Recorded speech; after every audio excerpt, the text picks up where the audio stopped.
प्रणाम गुरुदेव। जैसे हर चीज की अपनी चेतना होती है, क्या कोई ऐसा साधन विशेष है जिससे हम अपनी चेतना के स्तर को परम चेतना से जोड़ सकें?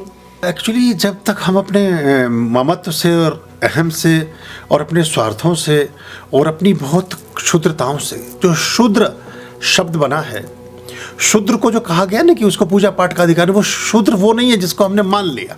वो तो हर समाज में मिल जाएगा आपको, जो मलिन है, जो अस्वच्छ रहता है, साफ सफाई नहीं रखता, जिसका खान पान ठीक नहीं है, इसकी जीवनचर्या शुद्ध और सात्विक और सौम्य नहीं है, वो तो हर जगह में, वो उससे संबंध नहीं था, वो क्षुद्र से था।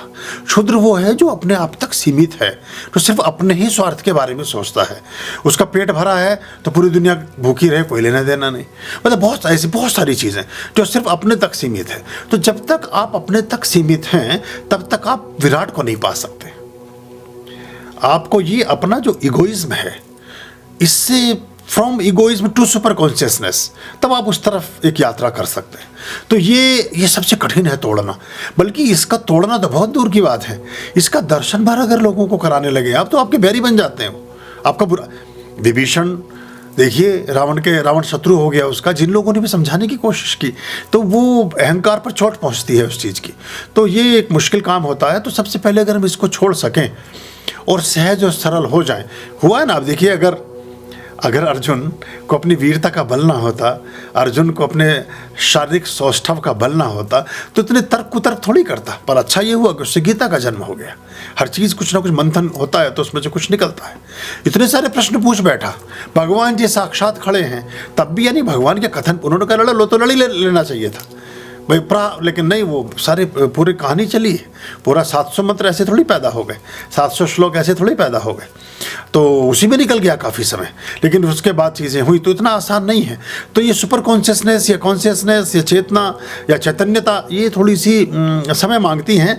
और इससे पहले आपका बॉडी माइंड सोल की क्लीनिंग बड़ी ज़रूरी है, आपकी बौद्धिकता बड़ी ज़रूरी है, और उसके साथ साथ थोड़े से परिश्रम भी ज़रूरी हैं, शारीरिक श्रम भी ज़रूरी हैं। तो फिर चीज़ें ठीक होती हैं। खुश रहिए। और विस्तार में कुछ अगर इनिशियल आयाम बन सकेंगे तो कभी देखेंगे इस पर कैसे अंक बन सकता है। पर बौद्धिक को सुनिए और उसको मनन करिए और अक्षरशः उसका पालन करने की कोशिश करिए। ज़्यादा दिमाग मत दौड़ाइए अपना, तो आपको आसानी होने लगेगी।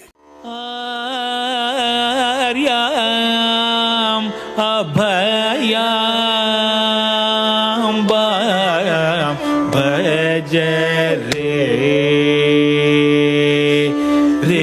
चित संततम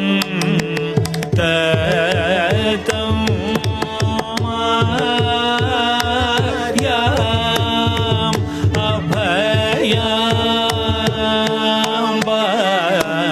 भज